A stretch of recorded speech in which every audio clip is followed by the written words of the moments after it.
9 years is a long time to be gone. It is not a long enough time, apparently, for a neighborhood like this one to forget how to look untouched. My name is Walter Hayes. I am 61 years old, and for 9 years, 1 month, and 11 days, my name was inmate number 44RISTOL- something on a clipboard. Nobody bothered to look at twice. Before that, I was the founder and majority owner of Hayes Industrial Supply, a logistics and distribution company I built out of one leased panel van and a line of credit no sane banker should have given a 26-year-old with a pregnant wife and a folder full of hand-drawn delivery routes. By the time the federal agents came through the glass doors of my headquarters with a search warrant and an arrest order, Hayes Industrial Supply had 11 regional warehouses, 400 and change employees, and a logo on the side of 600 trucks running freight lanes from Chicago to the Gulf. They convicted me of wire fraud and conspiracy to commit securities fraud. The prosecution built a case around a set of offshore transfers that ran on paper straight through my personal accounts. I told my lawyer, I told the judge, I told anyone who would listen for about the first 18 months that I had never authorized those transfers, never seen those documents, never even heard of half the shell entities named in the indictment. Nobody believed me. The paper trail was too clean. That was the detail that should have told everyone something was wrong, how clean it was. But clean evidence convicts a man just as fast as dirty evidence does, sometimes faster, because a jury likes tidy stories. I did not use my one final phone call from the transition facility to tell my wife I was coming home 3 months early on a clerical adjustment to my good time credits. I wanted it to be a surprise. God help me. I wanted to walk up that driveway and feel like a man arriving somewhere instead of a man being released from somewhere. I want you to understand the man I was before you hear what I saw through that window, because none of what happened afterward makes any sense without it. I grew up on the west side of Gary, Indiana, in a house where the heat went out more winters than it stayed on. My father worked the mills until his knees gave out, and then he worked a folding chair by the front window for the last 6 years of his life, watching the street, telling me that a man's whole worth could be measured by 2 things: what he built and what he refused to take from someone who trusted him. I believed that. I still believe that, even now, even after everything, because the alternative is believing my father was wrong about the one thing he was ever certain of, and I am not prepared to give them that too. I met Diane at a community college night class in 1986. She was studying accounting. I was 2 years into a business degree I was paying for with a job unloading freight at 3 in the morning. She used to save me half a sandwich from her dinner break and leave it in my mailbox at the boarding house where I lived, wrapped in wax paper, because she'd noticed I skipped lunch to save money for textbooks. I married her 11 months later in her mother's backyard, under a rented tent that leaked in one corner the entire ceremony. We laughed about that leak for 30 years. When Hayes Industrial Supply was 3 trucks and a cracked windshield I couldn't afford to fix, Diane kept the books at our kitchen table every night after she put our son down because we couldn't afford a bookkeeper, and she refused to let me hire one before we could afford it honestly. I used to fall asleep some nights with my head on that table next to her, the 2 of us buried in invoices, and wake up to find she'd draped my jacket over my shoulders instead of waking me. That is the woman I built an empire to protect. I want that on the record before anything else. Whatever she became, whatever role she played in what came later, I did not marry a monster. Something happened to her, or she let something happen to herself, somewhere in the space of the 9 years I was gone, and part of what follows is the story of me trying to understand which one it was. Our son Jason was born in 1996, the same year we broke ground on our first real warehouse. I missed his 2nd birthday because I was in Memphis renegotiating a fuel contract that saved the company from going under during a bad quarter. I missed his 8th grade graduation because a warehouse fire in Joliet needed me on site with the insurance adjusters. I have a long list like that, a list every man who builds something from nothing carries somewhere behind his ribs, a ledger of small absences he tells himself will be repaid later, with interest, once the company is stable, once the numbers are secure, once there's finally room to breathe. I kept telling myself that for 22 years.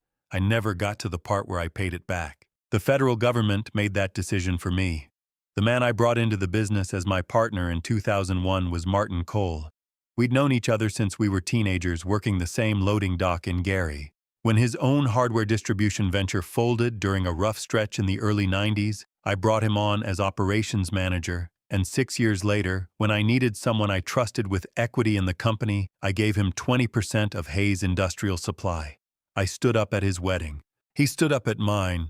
A second, smaller ceremony we threw for our 10th anniversary, the one where the tent didn't leak. He held Jason in the hospital hallway on the day he was born because I was too rattled to hold my own son for the first 10 minutes of his life. And I remember Martin laughing at me for it, telling me I'd face down union negotiations and hostile takeover attempts without blinking, and here I was, shaking like a kid over 8 pounds of new human being. I trusted Martin the way you trust weather you've lived under your whole life. I never once, in 26 years, considered that trust a risk. I am telling you all of this in order, plainly, without embellishment, because I need you to understand exactly how much I had and exactly who held it, before I tell you what I found when I finally made it home. I did not take a car service from the release facility.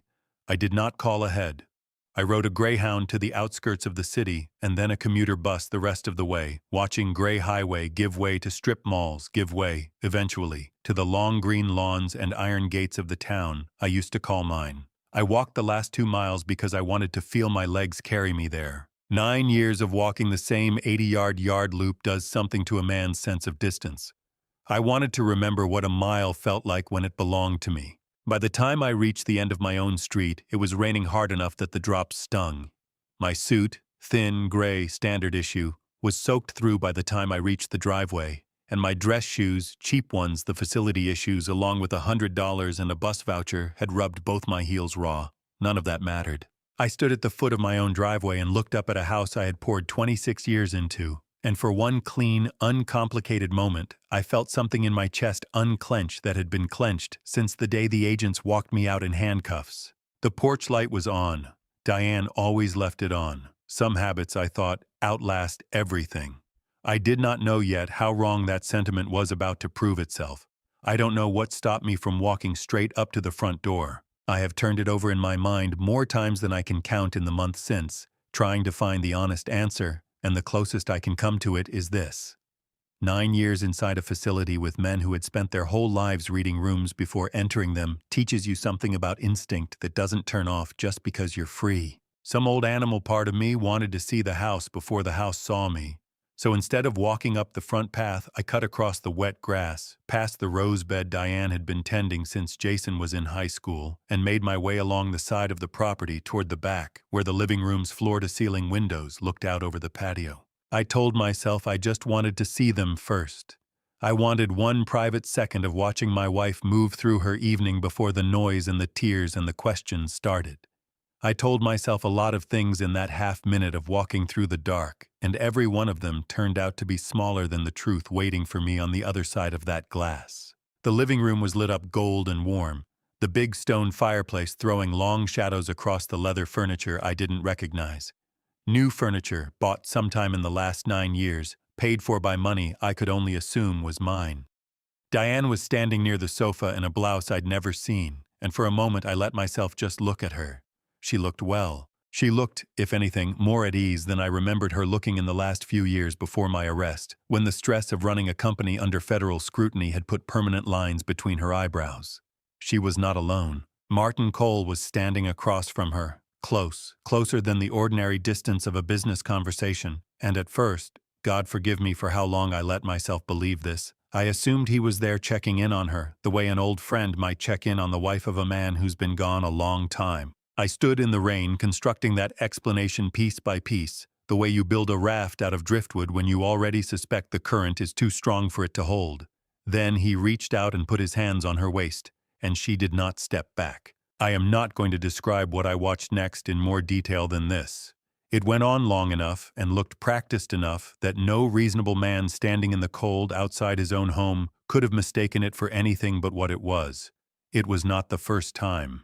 You can tell somehow, even through glass, even through 9 years of separation, you can tell the difference between a kiss that surprises two people and a kiss that has become a habit. My hands, scarred and calloused now from 9 years of prison labor in ways they had never been scarred from 26 years of building a company, curled into fists at my sides without my telling them to.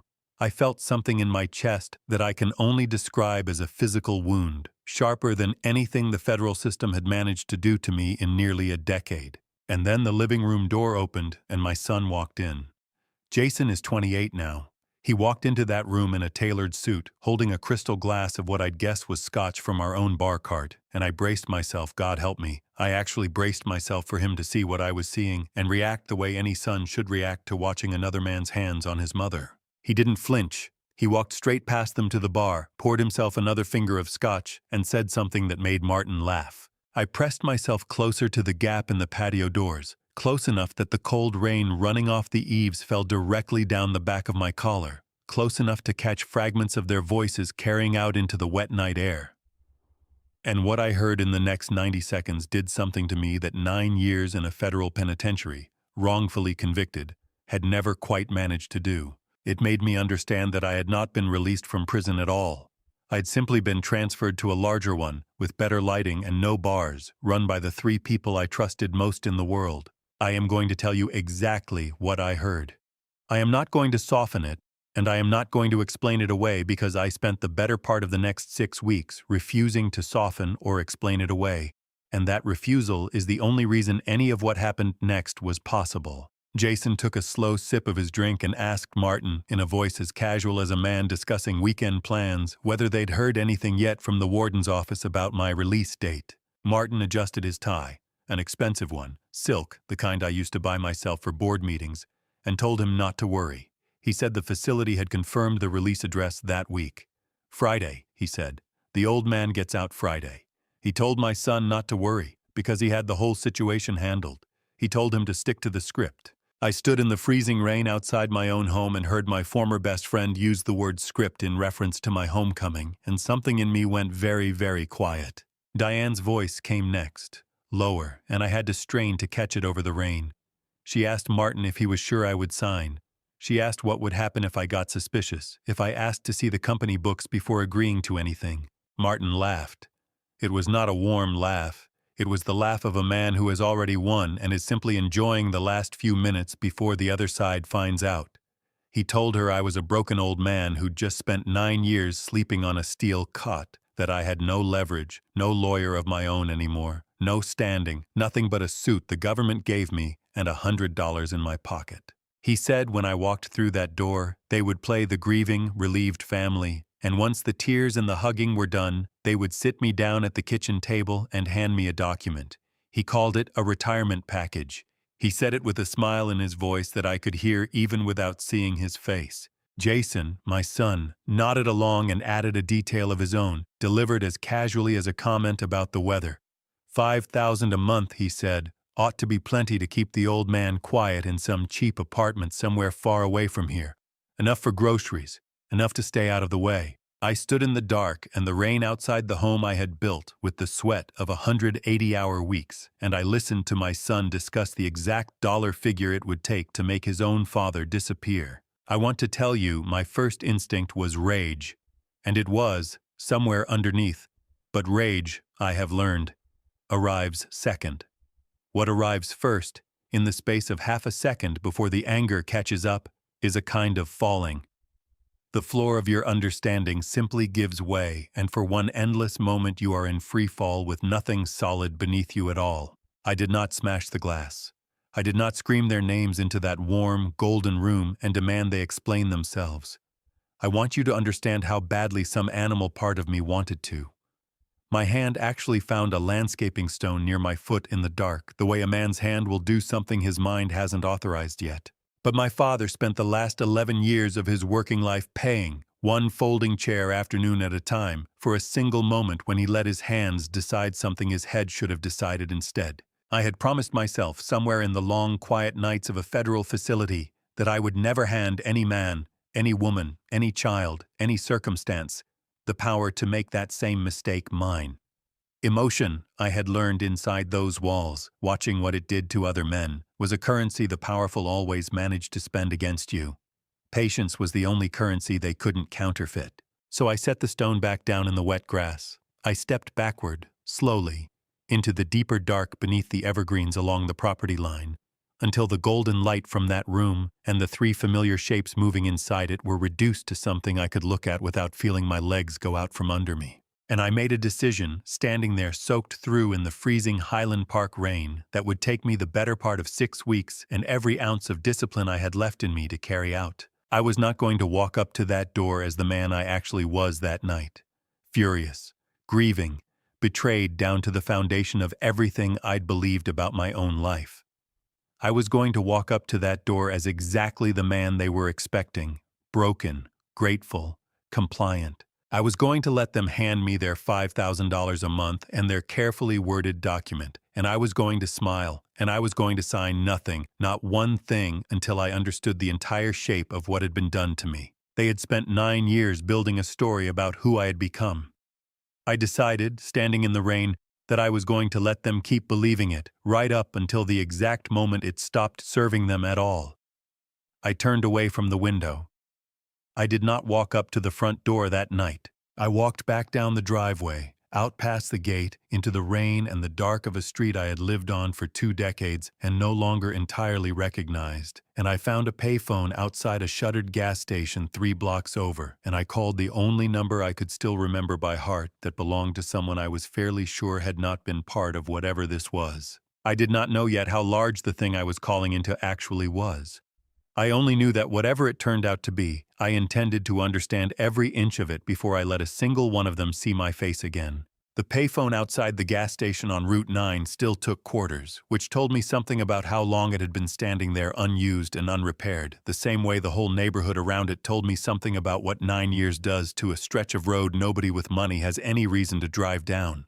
I fed it the last of my prison stipend and dialed a number I hadn't called in almost a decade, my finger hesitating over the last digit for a full second before I pressed it, because some part of me was already afraid of what it would mean if the man on the other end had also stopped answering for me. Curtis Boyd picked up on the 4th ring, his voice thick with sleep, and when I said my name, there was a long silence on the line before he said it back to me. Quiet, like he was checking the word against something in his memory to make sure it was real. Walter. A pause. Walter, they told me Friday. Where are you? Are you all right? I told him I was fine, which was not true, and asked him to meet me somewhere quiet, somewhere neither of us would run into anyone we knew. He didn't ask why. That, more than anything he said in the next 10 minutes, told me Curtis Boyd was not part of whatever I had just watched unfold through my own living room window. A man who is part of a conspiracy does not agree, without a single question, to meet his target's exact terms at 6 in the morning in a diner 2 towns over. I didn't go back to the house that night. I want to be honest about the shape of the next several hours because I think it matters. I stood under the awning of that shuttered gas station until the rain thinned to a drizzle, and I let myself feel, in private, in the dark, everything I had refused to let show on my face while I stood outside that window. I am 61 years old, and I do not remember the last time I cried before that night, and I am not going to pretend I didn't.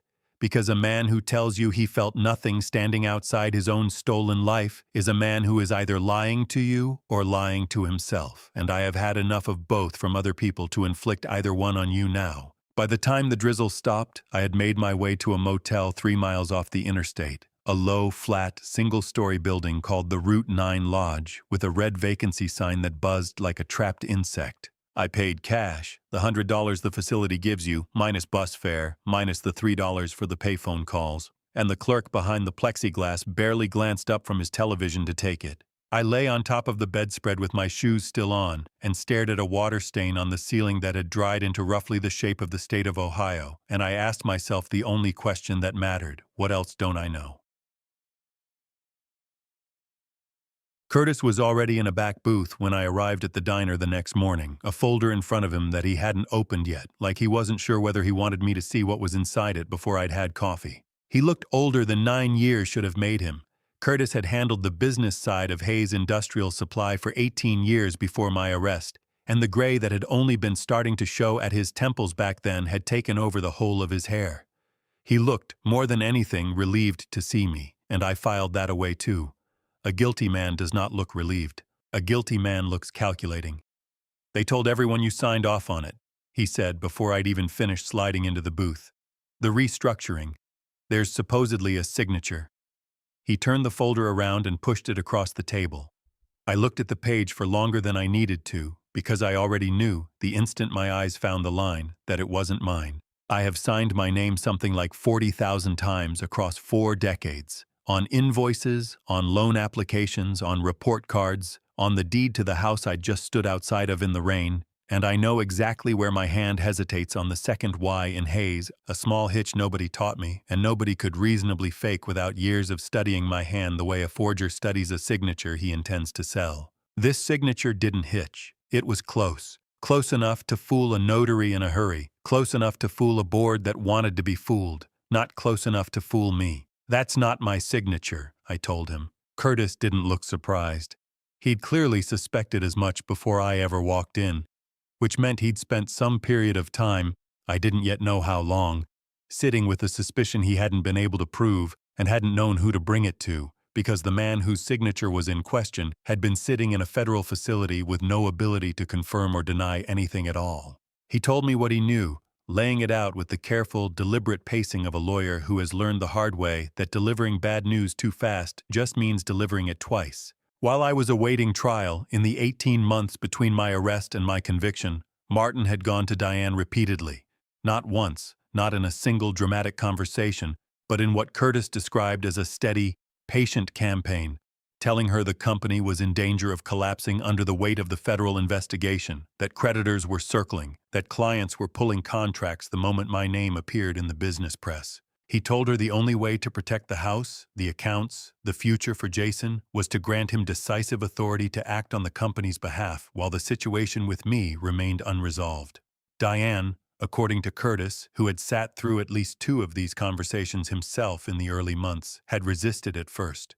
She'd wanted to wait for my trial. She'd wanted to talk to me. But Martin had been relentless in a way that Curtis, even now, still seemed slightly stunned by, showing up at the house unannounced with financial projections, calling her late at night when the anxiety of a husband in a county holding cell and 2 adult children calling every day asking whether their father was really a criminal had worn her down to something thinner and more frightened than the woman I remembered. I asked Curtis, point blank, whether he believed Diane had known she was signing something fraudulent. He was quiet for a long moment. I believe, he said finally, that she believed she was protecting this family. I don't think she understood what she was protecting it from becoming.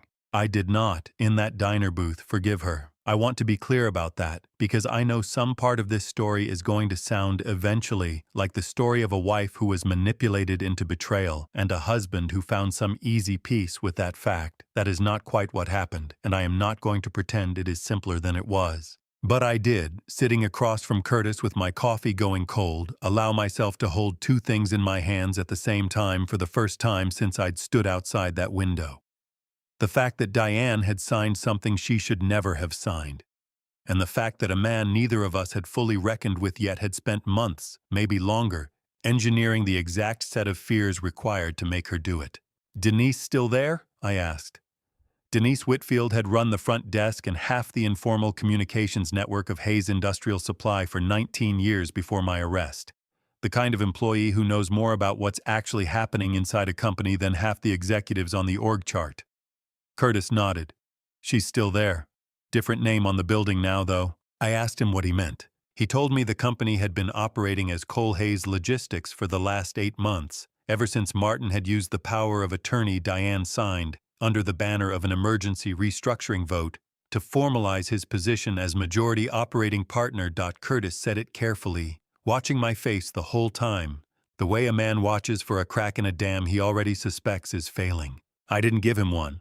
I have had a great deal of practice in the last 9 years not giving anyone the reaction they are watching for. "There's something else," Curtis said, and reached into the folder for a second document, this one older, the paper slightly yellowed at the edges in a way that told me it had been sitting in a drawer for a long time before anyone had reason to pull it out again. Back in 2011, when the recession nearly took the company under. You remember that stretch. I remembered it.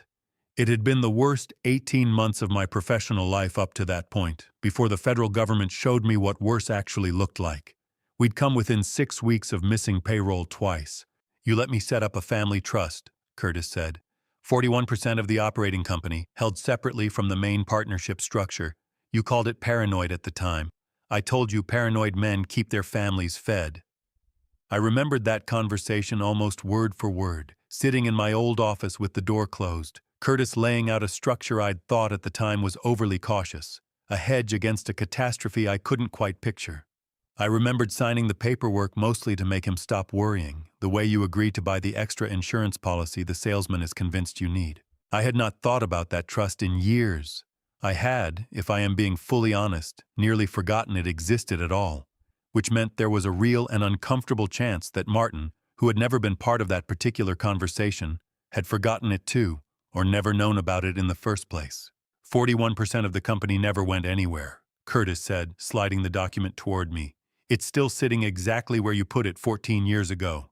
As far as I can tell from what's become public since the restructuring, nobody at Cole-Hayes Logistics has ever filed anything against it, referenced it, or accounted for it in any of the paperwork Martin used to consolidate control. I sat with that for a long moment, turning the old yellowed pages over in my hands, feeling something shift in my chest that was not quite hope. I was not ready yet to call it hope, but was something adjacent to it, a foothold. The first solid thing I had found to stand on since I'd stepped off that patio and back into the dark. He doesn't know it's there, I said, mostly to myself. I don't think he does, Curtis said. But Walter, a piece of paper from 14 years ago and a forged signature aren't enough to take a company back from a man who spent 8 months building a public story about your incapacity. If we move too early with too little, he'll bury it. He has the lawyers, the board relationships, and right now, he has your wife's signature on documents that make him look like the man who saved this family, not the man who stole from it. He was right, and I knew he was right, and it cost me something significant to sit in that booth and agree to move slowly, because every instinct built over 61 years of being a man who solved problems the moment he identified them was screaming at me to walk into that company's headquarters that same afternoon and demand answers from everyone in the building at once.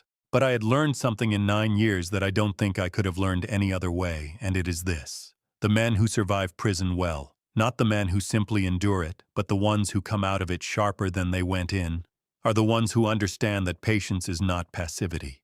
Patience, done correctly, is the most aggressive thing a man without power can do. It is the only weapon available to someone who has been stripped of every other kind. I need 6 weeks, I told Curtis. Maybe 8. I need to know exactly what he's done, exactly who else knew, and exactly how deep it goes before I walk back into that house. Curtis studied me for a long moment across the table, and something in his expression told me he was seeing, for the first time since I'd sat down, not the broken man Martin had described to my wife and son through a living room window, but something closer to the man he'd known for 18 years before any of this happened. "Where are you going to stay?" he asked. I thought about the buzzing red sign outside the Route 9 lodge and told him I had it handled. I did not tell him, not yet, not until I understood it myself, that some part of me had already begun, in the space of a single sleepless night, to build the outline of exactly what I intended to become in the 6 weeks ahead, and exactly what I intended those 6 weeks to cost the people who thought they had already finished burying me. I found work the following week through a man named Felix Grunwald, who ran a small hardware and fittings shop 2 towns over, and had, in a previous life, been a modest account of Hayes Industrial Supply back when we still delivered to independent shops instead of exclusively to national chains. Felix didn't recognize me at first.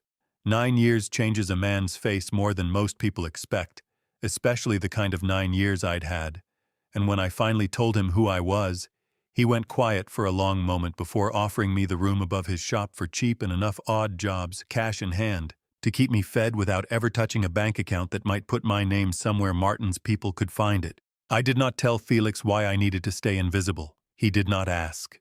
Some men understand without needing the full story that a man rebuilding himself from the studs up needs quiet more than he needs explanations. For the first 2 weeks, I did very little except watch and listen and let Curtis work the parts of the investigation that required a law license I no longer had any standing to use myself. I learned, slowly, in fragments, the shape of what had actually happened to me, not the tidy, self-serving version Martin had delivered to Diane and Jason through a living room fireplace, but the real one, built out of property records, board minutes, and the kind of digital paper trail that men like Martin, arrogant in their success, rarely think to fully erase. Diane called Felix's landline twice during those first 2 weeks. I don't know how she got the number, I suspect Denise quietly, without either of us ever discussing it directly, had begun feeding pieces of information in both directions, a small act of loyalty to the man who used to sign her paychecks that she was careful never to name out loud.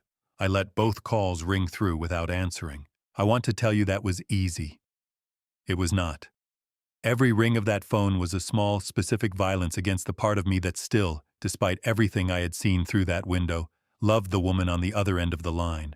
But I had not yet finished learning what I needed to know, and I had already decided, somewhere in the cold and the rain outside my own house, that the next time Diane heard my voice, it was going to be on my terms, not hers, and not Martin's. The third week above Felix's shop, Curtis called the shop phone just after closing and told me he had something I needed to see in person, something he didn't trust to a phone line even a burner couldn't fully protect. We met that night in the back office of a print shop owned by a cousin of his, a windowless room that smelled of toner and old carpet, and he laid three things out on the desk between us like a man dealing cards he already knew were going to change the whole hand. The first was a set of county property records. I'd asked him weeks earlier to pull the full transaction history on the Highland Park estate, expecting, at worst, to find that the house had been quietly transferred into Martin's name sometime during my incarceration, a theft dressed up as protection. What the records actually showed was worse, in a way I hadn't anticipated. The house had been moved into an irrevocable blind trust 14 months before the federal raid on my office. 14 months before anyone outside a small circle of investigators knew an investigation existed at all. I read the date twice, then a third time in case my eyes were doing something my mind wanted them to do. If the house had been shielded before the raid, that meant someone had known the raid was coming before it came. It meant the story I had been told for 9 years, the story I had told myself in a cell to make sense of my own conviction, a jealous competitor, a disgruntled employee, bad luck, an overzealous prosecutor building a career on my back, was not the true shape of what had happened to me. Someone close enough to touch my company's most sensitive financial infrastructure had built a legal shelter for my family's most valuable asset more than a year before the government ever set foot in my building. Curtis let me sit with that for a while before he pushed the second document across the desk. This one was a printed email chain, recovered through a discovery request Curtis had quietly filed in connection with an unrelated shareholder dispute, a piece of legal maneuvering I did not fully understand and did not ask him to explain, because I trusted that whatever gray area he had walked through to get it, he had walked through it carefully. The emails were between Martin and a real estate agent named Priscilla Doyle, dated 4 months before my indictment. The subject line read simply, "The Hayes property." I read through the thread slowly. Martin had asked her, in language careful enough to survive a casual read but clear enough once you knew what to look for, to begin quietly assessing the market value of a residential estate in Highland Park, to keep the inquiry off any formal listing platform, and to be discreet, in his words, given the sensitivity of the situation, 4 months before my indictment, before any public accusation existed. Before Diane had any reason at all to believe our home was in danger from anything but ordinary bad luck. The third document was a single sheet, a transcript Curtis had typed out himself from a voicemail he told me Diane had never deleted, one she had apparently kept, whether out of guilt or grief or some instinct she herself couldn't explain. On an old phone that had eventually made its way through a chain of circumstances Curtis didn't fully detail and I didn't fully press him on, into evidence for that same unrelated shareholder matter. I want to be honest and tell you, I don't entirely know how Curtis came to possess it, and there was a part of me, sitting in that windowless print shop office, that decided I did not need to know. I read the transcript once, out loud, in a voice that did not sound entirely like my own. Walter is not walking out of this the same man, Diane. You need to think about protecting what is left. The message was dated 3 weeks before my trial even began, before a jury had returned a single verdict. Martin had already been telling my wife I was gone, already coaching her toward a future that did not include me, while I was still sitting in a county holding cell believing, with everything left in me, that the truth would eventually be enough to bring me home. I did not say anything for a long time. Curtis did not fill the silence either, which I came to understand later was its own kind of respect. The kind a good lawyer learns to offer a client who has just watched the last soft edge of what he believed about his own life get stripped away in front of him. When I finally spoke, my voice came out steadier than I expected it to. I asked him what we had altogether if we needed to move. He counted it off on his fingers. A forged signature on the restructuring documents. A property transfer that predated the investigation by more than a year. Correspondence suggesting Martin had begun preparing to seize my assets before any public accusation existed. A voicemail suggesting he had actively worked to shape Diane's expectations of my future before my guilt or innocence had even been determined by a court. And underneath all of it, quietly, untouched, 41% of the operating company sitting in a trust Martin appeared not to know existed at all. It was not, Curtis said carefully, enough on its own to prove Martin had orchestrated the original fraud charges themselves. That was a separate question, a darker one we had not yet found solid ground to stand on. But it was more than enough, he said, to establish a pattern no honest board or honest judge could look at and still call what happened to my company an emergency rescue conducted in good faith. I asked him the question I had been circling for 3 weeks without letting myself land on it directly. Do you think Martin set me up? Do you think the original charges came from him? Curtis was quiet for a long moment, turning a pen over in his fingers, the way he used to do in board meetings when he was choosing his words with more care than usual. I think, he said finally, that we do not yet have proof of that. I think everything I have shown you tonight is consistent with a man who saw an opportunity and moved fast and ruthlessly to take advantage of it. I also think it is consistent with something worse. I'm not going to tell you which one it is until we have something solid enough to hang either version on. I respected that answer more than I would have respected a confident guess in either direction. It cost me something to sit with the uncertainty, but uncertainty, I had learned inside those walls, was a far more honest place to build a strategy from than a comfortable, unconfirmed conviction. Denise Whitfield agreed to meet me on a Thursday afternoon at a coffee shop 3 miles from the Cole Hayes Logistics headquarters, far enough that neither of us was likely to run into anyone who still worked there. She had run the front desk of my company for 19 years before my arrest, had known my handwriting, my coffee order, and the names of both my children's teachers better than most of my extended family did. And when she walked in and saw me sitting in the back booth, she stopped so completely still for a moment that I thought she might turn around and walk back out. She didn't. She sat down across from me, and her eyes filled before either of us said a word. I am sorry, she said. I should have called you the moment they changed the name on the building. I did not know how. I told her she had nothing to apologize for, and I meant it. 19 years of loyalty does not obligate a woman to risk her own livelihood reaching out to a man everyone around her had been told to treat as a cautionary tale. I asked her carefully, without pushing, what she had seen over the last 9 years from the inside. She told me things slowly, the way a person tells a story they have been carrying alone for a long time and are relieved finally to set down in front of someone who can carry part of the weight. She told me Martin had moved fast in the first year after my conviction, faster than anyone inside the company had expected, restructuring departments, replacing 3 of my longest-serving regional managers with men loyal to him personally, men who had no relationship to the company culture I had spent 2 decades building. She told me Jason had been given the title of operations partner within 8 months of my sentencing, a title I had never once discussed offering him before the trial. A title that came, as far as she could tell, with a salary he had never drawn a version of while I was still running things. She told me something else, something that made the coffee in my hand go cold before I'd finished half of it.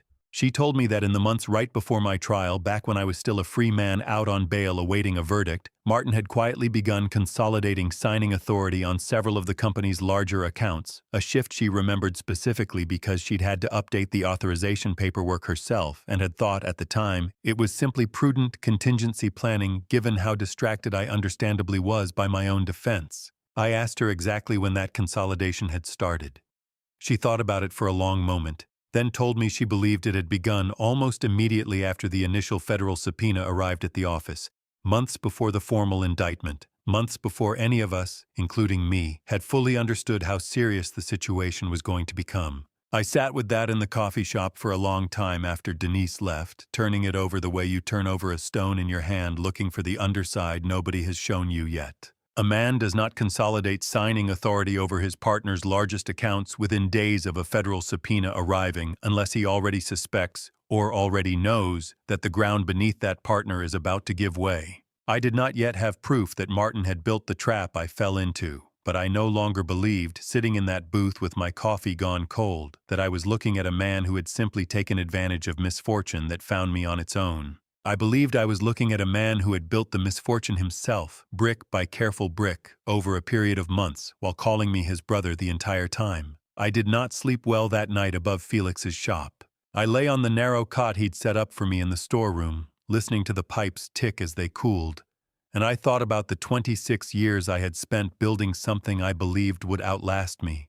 Something I believed I was building for my son the way my own father, despite everything he lost, had tried in his own broken way to build something worth inheriting for me. I thought about Jason standing in that warm golden living room with a crystal glass of scotch, discussing the exact monthly figure required to make his own father disappear quietly enough not to embarrass anyone at the next holiday gathering. I thought about Diane's voice on that voicemail transcript 3 weeks before my trial, already speaking about my future in the past tense. And I thought, for the first time since I had stood outside that window in the rain, that whatever I found in the weeks ahead, whatever the full and complete shape of the betrayal turned out to be, I was no longer walking toward the goal of simply reclaiming what belonged to me. I was walking toward the goal of finally understanding exactly how long I had been standing inside a story that was never really about protecting me at all. Curtis brought in a forensic document examiner named Harold Fing in the 4th week, a quiet, precise man in his 70s who had spent 30 years testifying in cases exactly like the one taking shape around me, and who looked at documents the way a jeweler looks at stones, turning them under a light most people never think to use. He compared the restructuring signature against 11 verified samples of my handwriting spanning 4 decades, and it took him less than 20 minutes to produce a written opinion, stating, in the careful, hedged language of a man who has learned the cost of overstatement, that the signature in question showed inconsistencies in stroke pressure, letter spacing, and pen lift patterns that were, in his professional judgment, inconsistent with genuine authorship. It was not, on its own, a criminal conviction. Curtis was careful to remind me of that more than once, but it was a foundation, the first piece of solid, defensible ground I had stood on since the night I watched 3 people I loved discuss the price of my disappearance through a rain-streaked window. I asked Curtis what came next, and he told me something I had been dreading and half expecting in equal measure.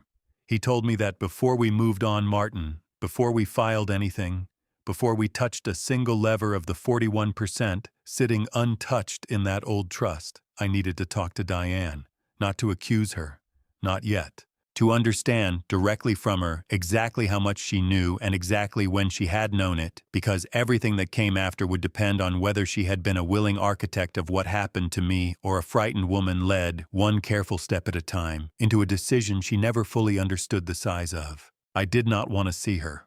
I want to be honest about that. Some part of me had spent 5 weeks constructing a version of the conversation in my head where I never had to look at her face again, where the 41% and the forged signature and the document examiner's report did all the talking I couldn't bring myself to do. But Curtis was right, and I knew he was right, and there is a difference between a man who avoids something because it is beneath him and a man who avoids something because he is afraid of what it will cost him to face it honestly. I did not want to be the second kind of man. I went to the house on a Tuesday mid-morning, at a time I knew from Denise that Martin would be at the office and Jason would be with him. I did not call ahead. I walked up the same driveway I had turned away from 5 weeks earlier, past the same rose bed, and this time I climbed the front steps and rang the bell. It took a long moment for her to answer. When the door opened and she saw my face, her hand went to her mouth, and she stood frozen in the doorway for what felt like a full minute. Long enough that I began to wonder if she intended to speak at all. "Walter," she finally said, my name coming out of her in a way that sounded almost like grief, like she had been mourning me in some private corner of herself, even while sitting across a dinner table from a man who had taken my company from me. I told her I had been staying close by. I told her I needed to understand some things before I came home. She let me in. We sat at the same kitchen table where I had once fallen asleep over invoices with her jacket draped over my shoulders, and for a long moment neither of us said anything at all, the silence between us thick with everything neither of us yet knew how to say out loud. I asked her the only question I had come to ask, the one I had turned over so many times in the weeks above Felix's shop that it had worn smooth in my mind like a stone carried too long in a pocket. "Did you ever believe I did what they said I did?" She started crying before she could answer, and I understood the tears were an answer in themselves. "No," she said when she finally found words again. "Never. Not for one single day. But I did not know how to fight for you and keep this family standing at the same time, Walter. Martin kept telling me there was no version of this where I could do both. I believed that was true, or true enough. I do not think Diane sat down one afternoon and decided to betray me. I think she was frightened and exhausted, and being told over and over by a man she had trusted for 26 years that protecting her family meant handing him the keys to it. I do not think less of her for surviving 9 impossible months the only way she understood how to survive them. I told her that sitting at that table, and I meant it, and it was the first time either of us had cried openly in front of the other in longer than I could remember. But I did not tell her about the 41%. I did not tell her about the forged signature or the property transfer that predated the investigation by 14 months, or the voicemail she herself had apparently never been able to delete. I watched her across that table, grieving and frightened and relieved all at once, and I made a decision that cost me something to make, because it required me to sit across from a woman I still loved and hold back the exact truth that might have let her breathe easier in that moment. I asked her instead, carefully, about the timeline. I asked her when Martin had first come to her about protecting the estate. She thought about it, wiping her eyes, and told me it had been some time after the subpoenas arrived, in the first weeks of the investigation, when everything felt like it was collapsing all at once, and Martin had seemed, at the time, like the only person still standing calmly in the middle of the wreckage. I asked her, as gently as I could manage, whether she remembered anything happening before the subpoenas, any conversations, any unusual requests, any moments where Martin had seemed, in hindsight, to already know something was coming before the rest of us did. She was quiet for a long time, staring at her own hands on the table, and when she finally spoke, her voice had changed, gone smaller and more uncertain than it had been a moment before. "There was one thing," she said. "About 6 months before the raid, he asked me to have copies made of some of your personal financial documents. He told me it was for an insurance review. I did not think anything of it at the time. I sat very still. I asked her what kind of documents. 'Account numbers,' she said, 'signature samples, things from your home office desk.' I did not react the way every part of me wanted to react in that moment. I kept my voice level, the way I had trained myself to keep it level through 9 years of learning not to give anyone in a room full of predators a single visible crack to work with. I asked her as calmly as I could manage whether she still had any record of what exactly Martin had asked her to copy. Or when. She did not. It had been, in her memory, an unremarkable request from a man she trusted completely, the kind of small favor between old friends that nobody thinks to write down because nobody imagines, in the moment, that it will ever matter. I understood, sitting at that table, that I had just found the thread that connected everything Curtis and I had assembled over the last 5 weeks. Signature samples taken from my own home office 6 months before the raid, by a man my wife trusted enough not to question. A forged document that appeared, on close examination, to be a careful, patient study of my hand rather than a rushed forgery. A property transfer that predated the investigation by more than a year. A real estate inquiry that predated my indictment by 4 months. Martin had not simply taken advantage of my downfall. He had built the instrument that caused it, using a level of access my own wife had unknowingly handed him, 6 months before the federal government ever knocked on my door. I did not tell Diane what I now suspected. I want to explain why, because I have thought hard about whether that decision was the right one, and I am still not entirely certain. I did not tell her because I did not yet have proof solid enough to survive her disbelief, and because I understood, watching her across that table, that the moment I told her, some door inside her would close that I might need open a little longer. I needed her, for a little while longer, to keep behaving exactly as she had been behaving. I needed Martin to keep believing his story had worked. It cost me something to sit across from my wife and withhold the truth of what I now understood about the man standing beside her at every family dinner. I am not going to pretend that decision came easily, or that it came without a cost to whatever remained of the trust between us. But I had learned, in 9 years, that the men who win are rarely the ones who feel the most in any given moment. They are the ones who understand, with a kind of discipline that costs something real, exactly when feeling everything and showing everything are not the same thing at all. Before I left the house that morning, Diane asked me, very quietly, standing in the doorway with her arms wrapped around herself, whether I could ever forgive her. I told her I did not know yet. I told her that was the most honest answer I had. She nodded and did not ask me anything further, and I walked back down the driveway into a gray, ordinary morning that felt, somehow, heavier than the storm I had stood in 5 weeks earlier. I called Curtis from a payphone 3 blocks away and told him what I had learned. He was quiet for a long moment on the other end of the line, and when he finally spoke, his voice had a weight in it I had not heard from him before. "Walter," he said, "if Martin obtained your signature samples and account information 6 months before the raid and used them to build the paper trail the prosecution relied on to convict you, that is not corporate opportunism anymore. That is something a federal prosecutor would want to hear about directly." I told him I understood that. I told him I also understood that we did not yet have proof strong enough to make that accusation stick, and that the moment we made it and failed to prove it, Martin would have every advantage he needed to bury us both. "I need more," I told him. "I need to know exactly what he did with those account numbers. I need to see inside whatever system he built to route the money the prosecution said was mine." Curtis was quiet again, and when he spoke, I could hear for the first time in 5 weeks something like fear in his voice. Not for himself, but for me. "That information is not going to be sitting in a filing cabinet somewhere, Walter," he said. "If it exists at all after 9 years, it is going to be somewhere Martin has made very sure nobody can reach it easily." I told him I understood that too. And somewhere in the back of my mind, in a part of myself I had not fully acknowledged yet, even to myself, I had already begun to understand that the next phase of what I needed to do was not going to look like anything a document examiner or a property registry could hand me across a desk. Curtis found the way forward 2 days later, and it was not the way I had expected. I had spent those 2 days above Felix's shop turning over darker options in my mind, the kind of ideas a desperate man reaches for when the legal path in front of him looks too slow to survive the patience it demands. Curtis, when he called, talked me back from all of them with 4 words that turned out to matter more than anything else in the 6 weeks that followed.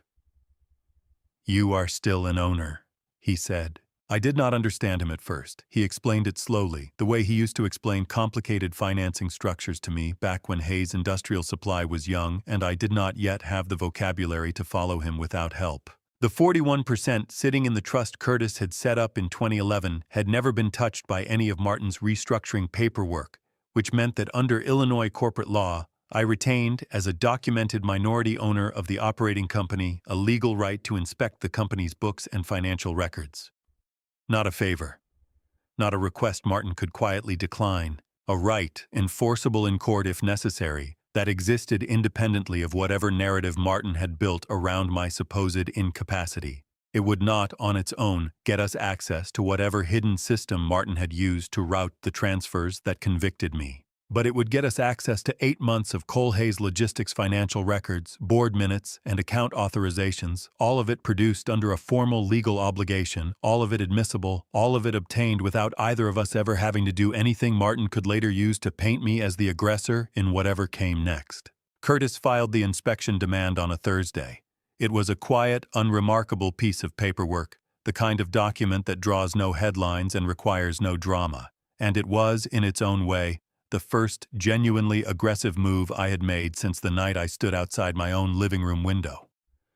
Martin, Curtis told me, would have 15 business days to comply. I asked Curtis what would happen if Martin simply refused. Then, Curtis said, we go to a judge, and a judge asks Martin, under oath, exactly why the majority operator of a company is denying a documented minority owner the access the law guarantees him.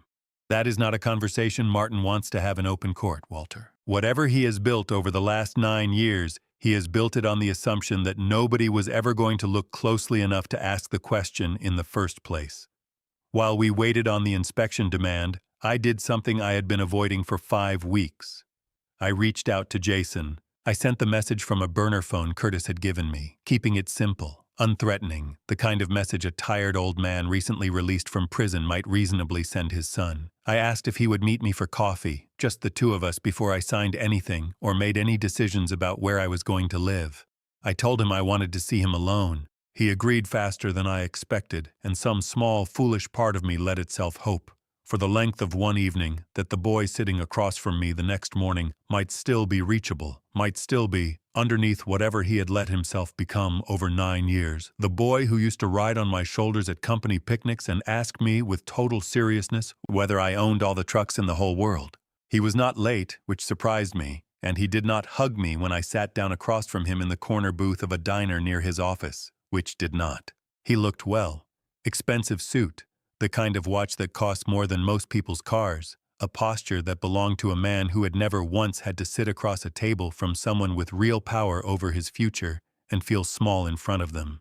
I let myself play the part I had been rehearsing for 5 weeks. I told him how sorry I was to have missed so many years of his life. I let my voice crack, carefully, at the mention of his college graduation, an event I had genuinely missed by 3 years and genuinely grieved, though not in the performative way I was allowing myself to display it now. I watched him grow visibly uncomfortable with the raw emotion, the way young men often do when a father shows them a version of grief they have no practiced response for, and I used that discomfort deliberately the way a man uses any tool available to him.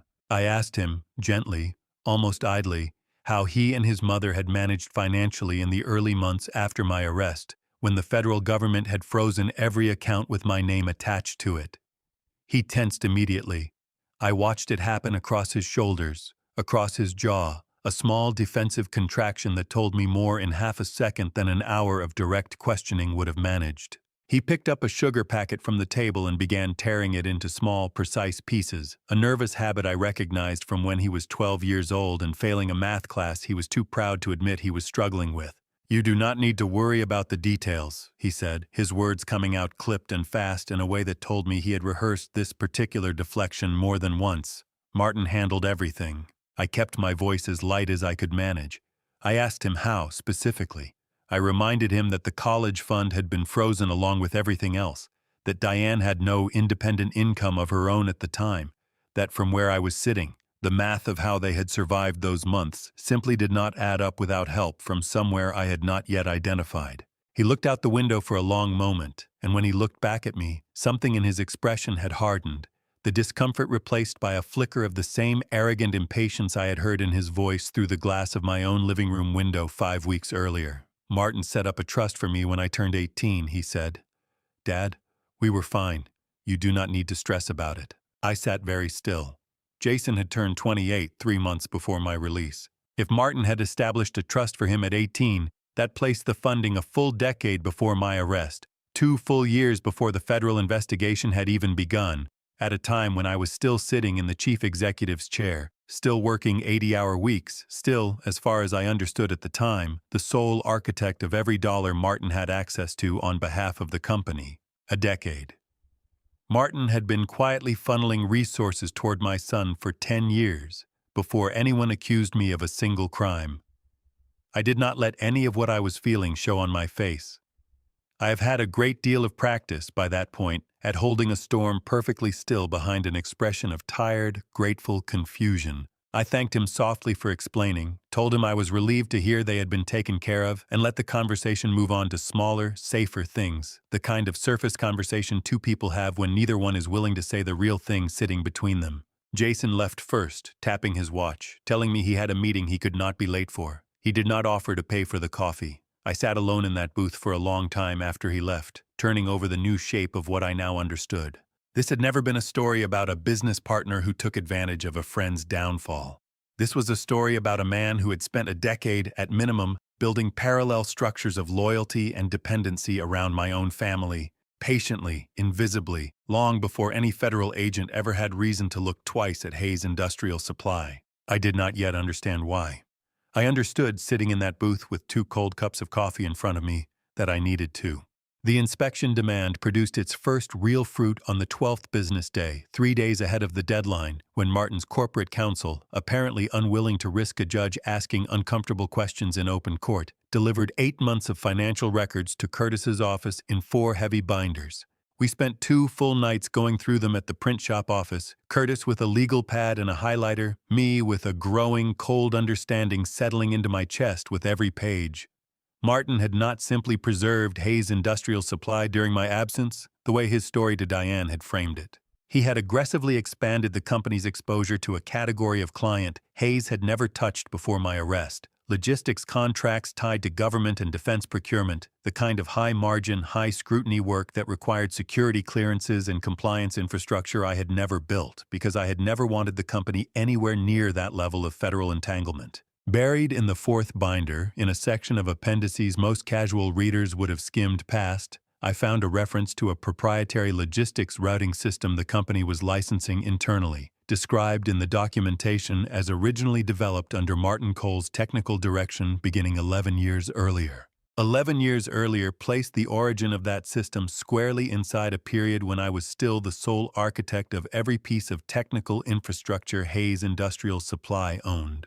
I had spent 4 years of late nights, personally, coding the Earlie framework of a routing optimization system I had never finished, never patented, never even formally documented beyond a set of private files on my own home office computer, because I had never trusted anyone else with early access to something I believed, even then, could become one of the company's most valuable assets. I sat in that print shop office at nearly 2 in the morning, staring at a single line in a corporate appendix that credited another man with the origin of something I had built with my own hands, in my own home office, on nights when everyone else in my family was asleep, and I understood, finally, with total clarity, exactly what had been taken from me. Not just a company, not just a house, not just 9 years. He had taken the thing I built in private, in silence, for no reason except that I loved building it, and he had put his own name on it, and used it to secure contracts worth more money than I had earned in the first 15 years of the company's existence. Curtis, watching my face across the table,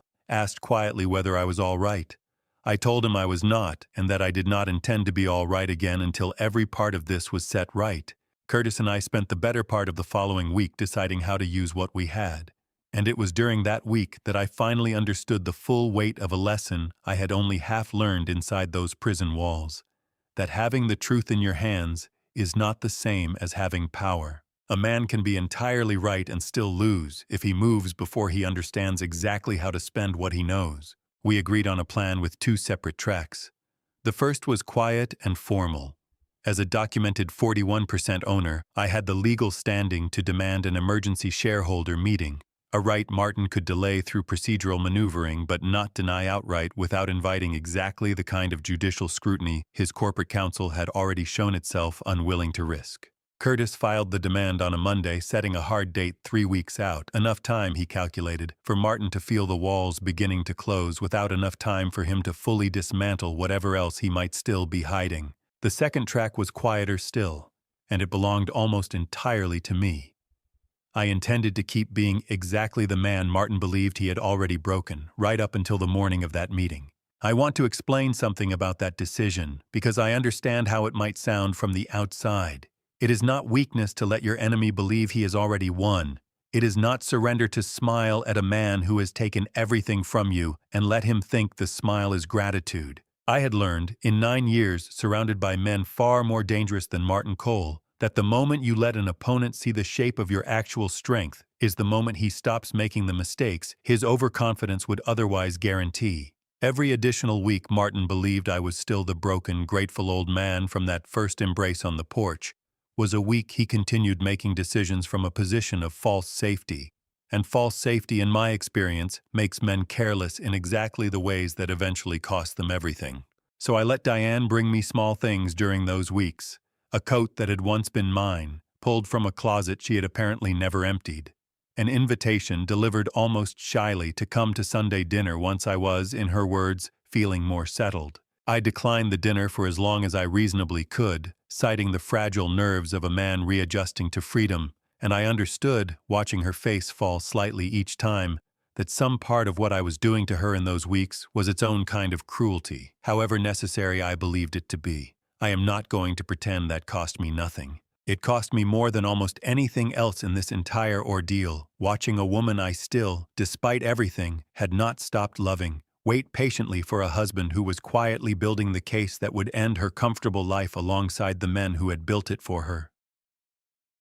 The shareholder meeting demand reached Martin's desk on a Tuesday, and Denise, Still, my quiet channel into the building I had built and no longer controlled told me over a hurried phone call 2 days later that something had visibly shifted in the executive floor's atmosphere. Martin had canceled 2 scheduled meetings. He had spent an unusual amount of time behind closed doors with the company's outside counsel. He had, according to Denise, asked her directly, in a tone she described as trying too hard to sound casual, whether she had heard anything from me since my release. I want you to understand what that question meant, coming from Martin. A man who genuinely believes he has already won does not need to ask his former employee whether the man he defeated has been in contact with anyone. That question was the first crack I had confirmation of, the first small sign that somewhere behind his composed exterior, Martin had begun to suspect that the version of me walking around Highland Park was not entirely the version he had planned for. He came to see me himself the following Thursday at Felix's shop, which meant he had done enough looking to find out exactly where I'd been staying for the better part of 2 months. I remember the small, cold satisfaction of watching him step through the door in an expensive coat entirely wrong for the neighborhood, glancing around at the shelves of fittings and hardware with the barely concealed distaste of a man who has forgotten or never truly understood what it is to build something with your own hands from nothing. He wore the same warm, brotherly smile he had worn on the porch 9 years and 5 weeks earlier. The one that had greeted me home with an embrace that made my stomach turn even as I forced myself to return it. "Walter," he said, "man, it is good to see you settling back in. I have been meaning to come find you, get you caught up on everything." I told him to sit down. He did, choosing the chair across the small counter with the easy confidence of a man who still believed he was the one in control of whatever conversation was about to happen. I told him I knew about the signature. I watched something flicker across his face, gone almost before I could name it. I told him I knew about the voicemail he had left Diane weeks before my trial had even concluded. I told him I knew about the property transfer that predated the federal investigation by 14 months, and the real estate inquiry that predated my indictment by 4. I told him I knew about the trust he had established for Jason a full decade before anyone had accused me of a single crime. He tried denial first, the way I had expected he would, his voice rising into a register of wounded innocence I recognized from board meetings a lifetime ago, back when he used exactly that tone to explain away a missed quarterly target. "Whatever this looks like, Walter," he began, and I let him get exactly that far before I stopped him. "I am not asking you to explain it," I told him. "I am telling you what happens next." I laid it out for him plainly, the way Curtis and I had rehearsed it. He had until the shareholder meeting to voluntarily step down from his operating position, transfer his shares back into the original partnership structure, and walk away from Cole Hayes Logistics entirely, which by that point would revert, in name and in fact, back to Hayes Industrial Supply. If he did this quietly, without forcing us into open litigation, I told him Curtis and I had agreed not to pursue the forgery allegation criminally, not out of mercy exactly, but because I had spent enough of my own life inside a courtroom and did not particularly want to spend the years remaining to me sitting in another one, even as the man asking the questions instead of answering them. He tried the friendship next, the 26 years, the wedding, the hospital hallway where he had held my newborn son because I had been too nervous to hold him myself. I let him say all of it. I had turned every version of that speech over in my own mind so many times during the 6 weeks above Felix's shop that hearing it out loud from him produced almost nothing in me at all. A strange, hollow quiet, where I had expected, right up until that moment, that real anger might still be waiting. "You had my trust for 26 years, I told him, when he finally ran out of things to say. You spent every bit of it, apparently, over a period of at least a decade, patiently building a way to take everything I had. That is not a friendship I have any interest in salvaging, but I am not interested in destroying you completely either. I want what belongs to me back, and I want you gone from my company and my family's life." He left without agreeing to anything, which I had expected. Men who have spent a decade quietly engineering the downfall of someone who trusted them completely do not surrender to a single conversation, however much evidence sits behind it. But he left rattled in a way I had not seen from him even through the glass of my own living room window 5 weeks earlier, and rattled, I understood, was exactly the state I needed him in going into the 3 weeks before that shareholder meeting. The next escalation did not come from Martin. It came from Jason, 4 days later, in the form of a lawsuit filed against me personally, claiming I had wrongfully interfered with a trust he alleged was a legitimate inheritance from a man he described, in the filing, as his godfather and business mentor. Curtis showed me the paperwork with an expression I had not seen on him before, somewhere between grim and impressed. "He is trying to get ahead of what he thinks is coming," Curtis said. "He knows something is moving. He does not know exactly what yet. But he is scared enough to make a preemptive move, and scared men make mistakes, Walter.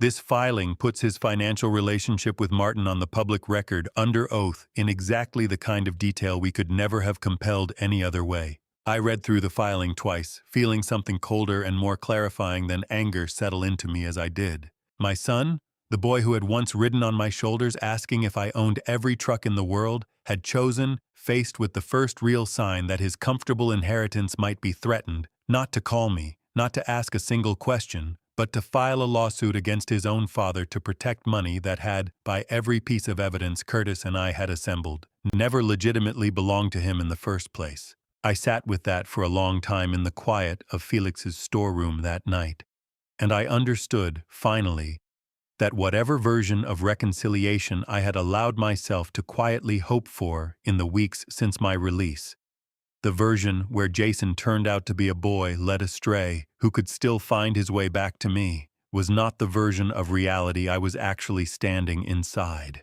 I was 3 weeks from a shareholder meeting that would determine the future of everything I had built, and I understood, that night, with a clarity that felt almost peaceful after so many weeks of uncertainty, that I was no longer fighting to save my family. I was fighting to take back what was mine, and to let the people who had tried to bury me finally understand exactly what they had built their comfortable lives on top of.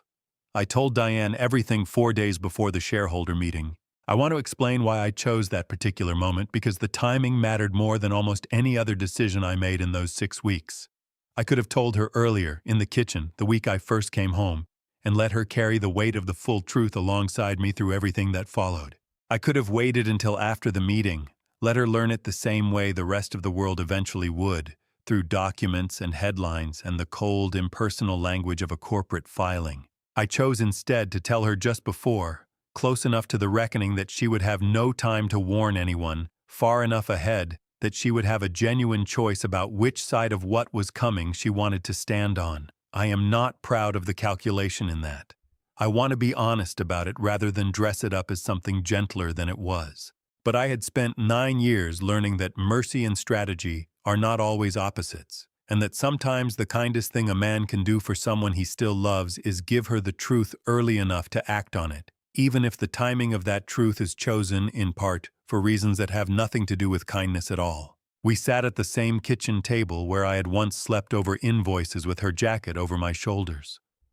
I laid it out for her the way Curtis had laid it out for me weeks earlier, methodically, document by document, giving her time to absorb each piece before moving to the next. The signature samples taken from my home office under the pretense of an insurance review. The property transfer that predated the investigation by 14 months. The real estate inquiry that predated my indictment. The trust established for Jason a full decade before any accusation existed. The voicemail she herself had never been able to bring herself to delete. I watched something break in her face as I spoke, piece by piece, a kind of slow structural collapse that was almost harder to witness than the scene I had watched through the living room window 10 weeks earlier. When I finished, she sat very still for a long time, staring at the stack of papers between us, and when she finally spoke, her voice had gone flat in a way I had never heard from her before, not even in the worst months of my trial. "He asked me for those signature samples 6 months before the subpoenas arrived," she said. "I thought it was for insurance. I never once thought to ask why an insurance review needed your signature and not mine." She looked up at me, and I watched a different kind of understanding move across her face, one that had nothing to do with the documents in front of her and everything to do with 30 years of memory rearranging itself around a single unbearable question. "Walter," she said, her voice barely above a whisper, "do you think he built the case against you? Do you think he is the reason you went to prison at all?" I told her I did not have final proof of that yet, but that everything Curtis and I had assembled pointed in exactly that direction, and that I intended, at the shareholder meeting 4 days from now, to find out. She did not defend him. I want to note that clearly, because it mattered to me more than almost anything else that happened in those final days before the meeting. She did not offer a single word in Martin's favor. She sat across from me at that table, 30 years of marriage and 9 years of quiet, patient manipulation collapsing in on themselves at once, and she asked me finally what I needed from her. I told her the truth. I told her I needed her to attend the meeting, and I needed her, if it came to it, to testify honestly about the timeline of what Martin had asked of her, when he had asked it, and what he had told her about why. She agreed without hesitation, and something in the way she said it, steady and clear despite everything, told me that whatever else had happened between us, whatever repair or ruin still waited on the other side of what was coming, the woman across that table was choosing, finally, in the moment it counted most, to stand on the side of the truth rather than the side of her own comfort. The shareholder meeting was held in the same conference room where I had once run quarterly reviews for 22 years. A room with a long walnut table and a view of the loading docks I could still, even after 9 years away, have navigated blind. 11 board members sat around that table, along with Martin's outside counsel, a court reporter Curtis had insisted on hiring independently to create a record no one could later dispute, and, in the back corner, quiet and composed in a dark blue dress, Diane. Martin arrived last, deliberately, the way a man arrives who still believes he controls the room he is walking into. He greeted several board members warmly on his way to his seat, performing, right up until the moment he sat down across from me, the same easy confidence that had carried him through 9 years of careful, patient theft. I let Curtis open. That had been our plan from the beginning, the quiet legal foundation laid first, methodically, before anything more personal entered the room. Curtis walked the board through the 41% trust, its untouched status throughout the entire restructuring period, and the legal standing it gave me to demand this meeting in the first place. He walked them through the forged signature and Harold Feng's written opinion.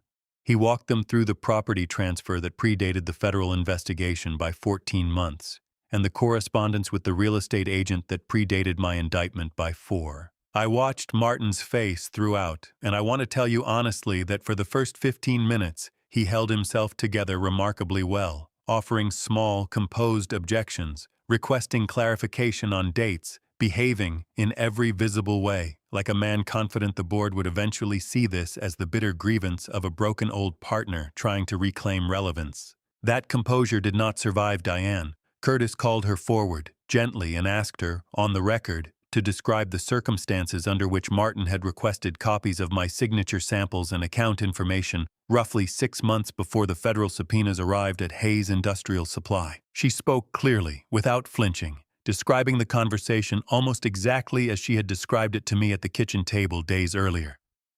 An insurance review, Martin had told her. Nothing to worry about. Just a formality. I watched 2 board members exchange a glance across the table, the kind of glance that told me, before anyone said another word, that the story Martin had spent 9 years telling this room about a loyal partner who had simply stepped up during a crisis was beginning finally to come apart in front of the people whose confidence he needed most. Martin tried to recover.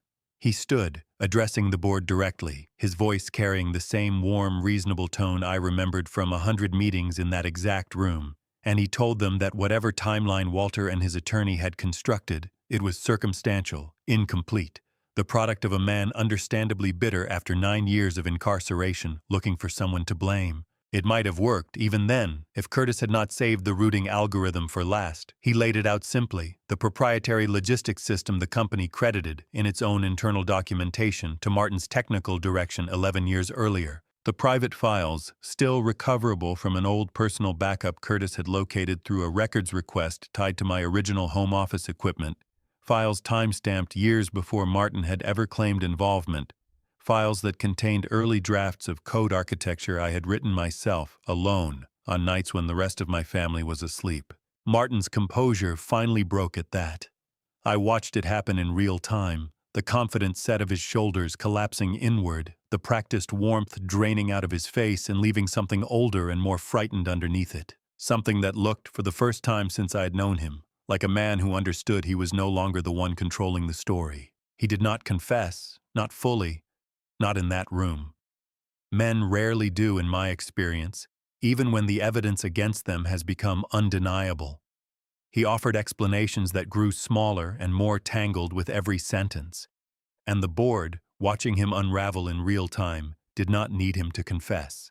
They needed only to see, clearly, for the first time in 9 years, exactly which of the two men sitting at that table had actually built the thing they had spent a decade believing belonged to someone else. The board voted, by the end of that meeting, to suspend Martin's operating authority pending a full independent audit and to restore my position as controlling owner of the company effective immediately on the strength of the 41% trust combined with the overwhelming evidence of fraudulent restructuring that Curtis had laid before them. It was not in that room the end of anything. It was, I understood even as the board members filed out around me, only the beginning of a much longer reckoning, one that would eventually have to move beyond a conference room and into a courtroom, one that would eventually have to answer, in front of a judge rather than a board, the darkest question still hanging unanswered over everything that had happened to me.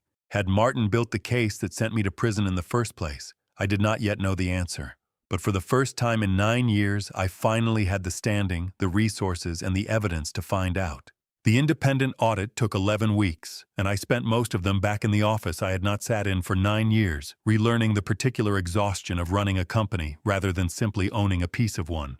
Curtis handled the legal side of what came next, and it was Curtis who finally brought me, on a gray Tuesday morning, the piece of information that answered the question that had followed me since the night I stood outside my own living room window. The forensic accountants the board had authorized found what 9 years of a federal investigation, ironically, had never bothered to look for, because 9 years earlier, nobody investigating me had any reason to suspect the fraud might have originated somewhere other than my own accounts. Buried in a server migration log from the period immediately preceding my arrest, they found evidence that the offshore transfers used to convict me had been initiated from an IP address registered to a property Martin owned privately, a small rental unit 2 miles from my house that had never appeared on any list of company assets, using credentials that matched. In every technical detail Harold Fung's earlier analysis had already flagged as suspicious, the signature samples and account information Diane had unknowingly handed him under the pretense of an insurance review. Martin had not simply capitalized on my downfall. He had manufactured it, deliberately, using access my own family had trusted him with, in order to remove me from a company he intended, even then, to eventually claim as his own. I want to tell you honestly what I felt reading that report, because I think it matters more than anything else I can describe about the whole 9 years. I did not feel triumph. I did not feel the clean, satisfying rush of vindication I might have expected to feel, sitting in a cell for the better part of a decade imagining the day someone finally proved I had told the truth all along. I felt mostly a kind of exhausted grief for the 26 years I had spent building a friendship with a man capable of doing something like this to someone who trusted him completely, and for the version of myself who had never once, in all that time, seen it coming. Curtis took the findings to the same federal investigator who had originally built the case against me, a man named Agent Reyes who, according to Curtis, had never entirely stopped wondering, in the years since my conviction, why the paper trail against me had been so unusually, suspiciously clean. Reyes did not need much convincing. Within a month, a new federal investigation had opened, this one aimed squarely at Martin, built on evidence solid enough that even his considerable resources could not fully insulate him from what followed. He was indicted 8 months later on charges of wire fraud, identity-based financial manipulation, and conspiracy, charges that mirrored, with an almost unbearable symmetry, the exact language of the indictment that had once been used against me. I did not attend every day of his trial. I attended enough of it to watch, from a distance I had earned the right to keep, as the story he had spent a decade building around himself came apart in a courtroom instead of a boardroom, in front of a jury instead of a company he no longer controlled. He was convicted on all counts. The sentencing judge, weighing the deliberate, sustained nature of what he had done, gave him considerably longer than the term I had served for a crime I never committed. I did not feel joy watching the verdict read. I felt mostly a quiet settling, the particular stillness that comes when a question that has followed you for years finally, completely, stops asking itself. My own conviction was vacated 4 months after Martin's sentencing, on the strength of the same evidence that had convicted him. It is a strange thing to have your name formally, legally cleared of a crime nearly a decade after the sentence for it has already been served in full. There is no ceremony for it, no moment where the years are handed back to you. I stood in a courtroom while a judge read a short procedural statement into the record, and then I walked out onto the same courthouse steps where, 9 years and some months earlier, I had been led away in handcuffs in front of news cameras that had, at the time, treated my guilt as an established fact rather than an accusation still awaiting trial. There were no cameras waiting for me this time. I remember standing on those steps for a long moment, in an ordinary gray coat, an ordinary free man, feeling the strange, almost anticlimactic weight of an ending that had taken so long to arrive it no longer matched the size of what I had imagined it would feel like. Diane was there. She had been there for most of it in the months since that shareholder meeting, in a way that surprised me more than I let her know at the time. We had not simply resumed our marriage the way it had been before, and I do not think either of us wanted to. Something had broken in the space of those 9 years that could not be repaired by simply pretending the breaking had never happened. But she had chosen, in every meaningful moment since that kitchen table conversation, to stand on the side of the truth rather than the side of the comfortable life Martin had built for her. And that choice, made and remade a dozen times over 11 difficult months, had begun to rebuild something between us that was different from what we'd had before, slower, more careful, but real in a way I had not expected to find again. Jason's lawsuit against me collapsed the same week the audit findings became public. His attorney withdrew from the case within days, and Jason, faced with the full weight of what the trust he had defended so aggressively had actually been built from, did not contact me for several months afterward. When he finally did, it was a short, awkward letter rather than a phone call, an acknowledgement more than an apology that he had chosen comfort over questions for longer than he was proud of. I have not fully forgiven him. I want to be honest about that because I think a story that resolves every wound too neatly is not telling the truth about what betrayal actually costs a family. I have let him back into my life carefully, in small increments, the way you let weight back onto an injury that has not fully healed. He works now, on his own, at a logistics firm 2 states away, a mid-level position he took, according to what little he has told me, because he needed to understand what it actually meant to build something rather than inherit it. I do not know yet whether that is a genuine transformation or a temporary posture adopted in the wreckage of everything he lost. I have decided for now to let time answer that question instead of deciding it for him. I stood in my office on the 40th floor on a quiet evening some months after Martin's sentencing, looking out over a city skyline I had once believed I understood completely. And I thought about my father, sitting in his folding chair by the window in Gary, telling a much younger version of me that a man's whole worth could be measured by 2 things, what he built and what he refused to take from someone who trusted him. I did not feel the size of the victory the way I had spent 9 years imagining I would. I felt mostly tired in a way that had nothing to do with sleep. The particular exhaustion of a man who has spent half a year holding himself perfectly still so that everyone around him would go on making the mistakes he needed them to make. Getting the company back had cost me a marriage I was still rebuilding on entirely different terms, a son I was not yet sure I would ever fully recognize again, and a friendship I had once believed would outlast both of us. I understood standing there at the window that none of it had come free. I understood, too, that I would have paid the same price again without hesitating, because the alternative, walking through that front door 9 weeks earlier and letting them finish burying the truth along with the rest of me, had never actually been the cheaper option. It only ever felt that way in the moment, the way giving up always does. I sold the Highland Park estate a little over a year after my release. I want to explain that decision because I know it might read, on the surface, as an odd choice for a man who had just spent 9 years fighting to reclaim everything that had been taken from him. The house had never really been the thing I was fighting for, though. It took me most of that first year to understand that clearly enough to act on it. The house was where I had stood in the rain and watched the last version of my old life dissolve in front of me. Every room in it, no matter how carefully we tried to make it feel like ours again, carried some residue of that night. Some faint, unshakable echo of the golden light in the fireplace and the 3 people inside who had, for a period of months I still cannot fully account for, treated my absence as an inheritance already spent. Diane and I bought a smaller house together, closer to the water, plainer than anything either of us had lived in during the years of the company's largest growth.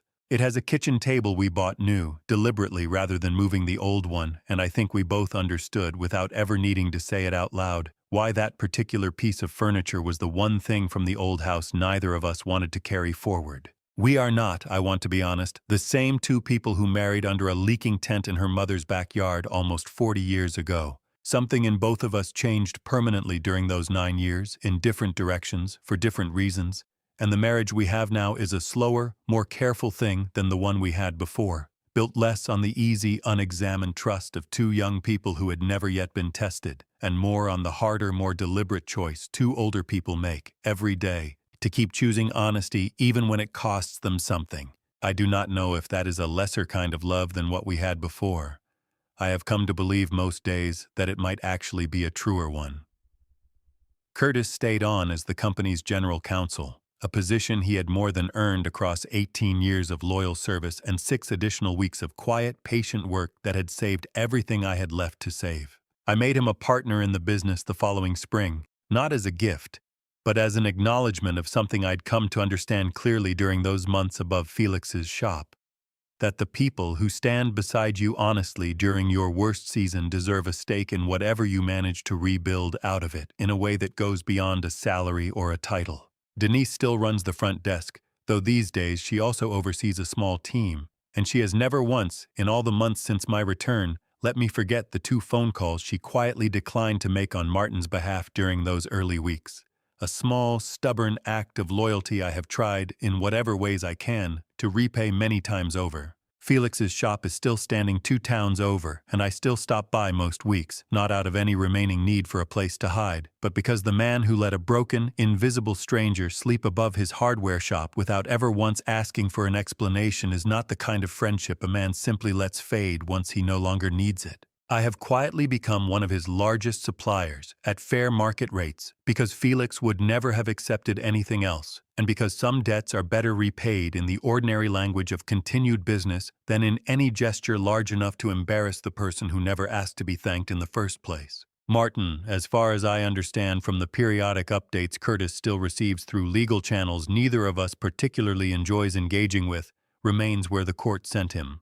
I have not visited. I do not intend to.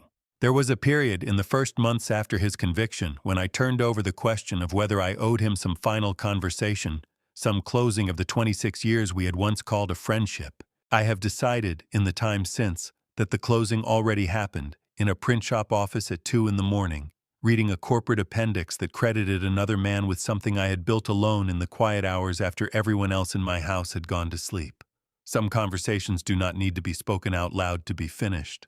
I started a foundation last year, funded initially out of my own recovered assets, and increasingly, as word has spread through the kind of quiet channels that exist among people who have survived similar things, out of contributions from others who found their way to us after reading about the case in the business press. We fund legal defense for people facing wrongful prosecution who cannot afford the kind of representation that eventually saved my life, people without a Curtis Boyd already in their corner, without a 41% trust sitting quietly untouched in the background of a catastrophe they never saw coming.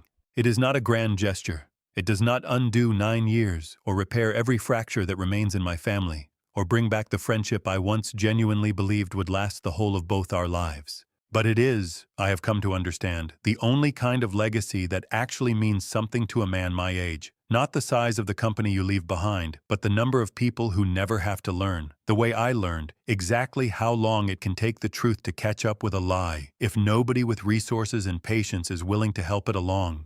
I think often these days about the particular kind of quiet that settled over me in the 6 weeks between the night I stood outside my own living room window and the morning I finally walked back through my own front door, no longer pretending to be the broken man they expected. I have heard people describe that kind of patience as coldness, and I understand why it might look that way from the outside. I let a woman I loved cry in front of me without telling her everything I already knew. I let a company celebrate a stolen legacy for weeks longer than I needed to, so that the men who had stolen it would have more time to grow careless in their certainty. I sat across a diner table from my own son and let him believe, for a little while longer, that his tears had moved me more than they actually had. I do not think that was coldness. I think it was the only form discipline can take, when a man has been stripped of every other kind of power and has to build his way back to strength one quiet, unglamorous decision at a time.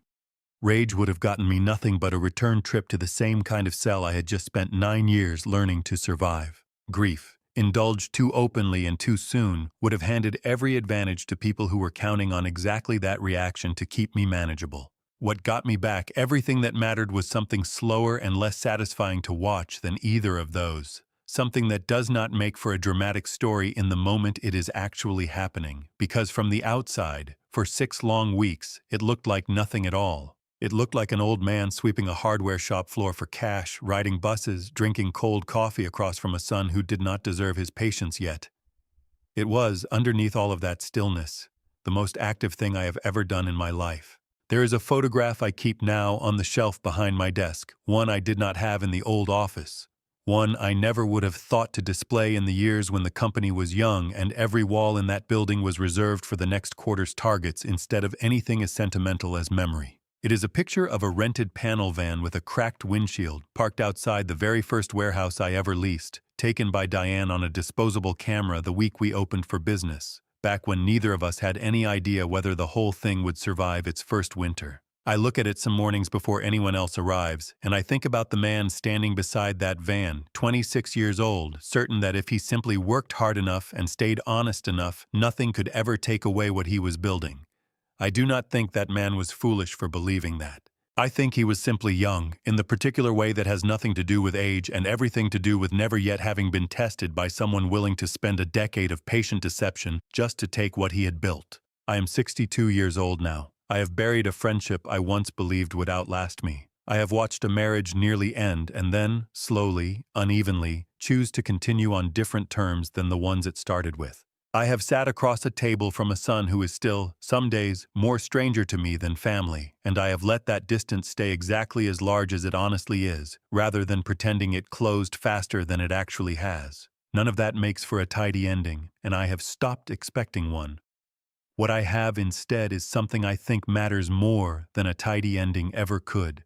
I know now, in a way I did not know at 26, exactly what I am capable of when everything I trusted turns out to have been built on a lie. I am capable of quiet. I am capable of patience long enough to make careless men mistake it for defeat. And when the moment finally comes, when the evidence is finally solid enough and the timing is finally right, I am capable of taking back exactly what belongs to me, without needing to destroy every last thing standing near it in order to feel like I have won. That is not revenge. I understand now, in a way I did not fully understand standing in the rain outside my own window that first night, that revenge was never actually the thing I wanted, however much some part of me, in the rawest hour of that betrayal, believed it was. What I wanted, underneath all of it, was simpler and harder to name. I wanted the truth to finally weigh more than the story 3 people had spent 9 years telling about me. I wanted to stop being the version of myself other people had decided to believe in, and become, one patient week at a time, the version I actually was. I got that back.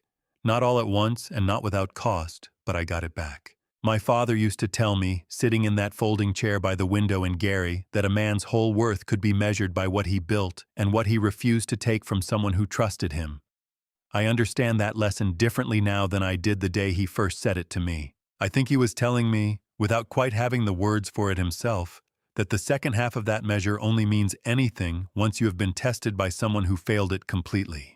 You do not know what you refused to take from people who trusted you until you have stood across from someone who took everything from you instead and discovered, in the aftermath, exactly which kind of man you still chose to be. I chose patience. I chose the truth, even when it was slower and less satisfying than the anger waiting right beside it. And I chose, in the end, to build something worth leaving behind that has nothing to do with revenge at all. If you are sitting somewhere tonight carrying a betrayal of your own, from someone you trusted the way I trusted mine, I am not going to tell you the answer is always patience, or that every story like this one ends the way mine did. I do not know your circumstances, and I would be lying if I told you every quiet, careful choice I made across those 6 weeks was easy, or that I never once wanted to smash that glass and tear the whole thing apart with my bare hands instead. I will tell you only this. The people who betray you are almost always counting on your grief to be louder than your patience. They are counting on you to move too fast, to feel too much in front of them, to hand them, in your first unguarded reaction, exactly the confirmation they need that they were right to underestimate you. Do not give them that confirmation a moment before you are ready to. What would you have done, standing outside that window in the rain, watching the people you trusted most decide quietly, over a stack of papers, exactly how much of your own life you deserved to keep? I would genuinely like to know. Tell me in the comments below and tell me where in the world you are watching this from tonight. I read every single one.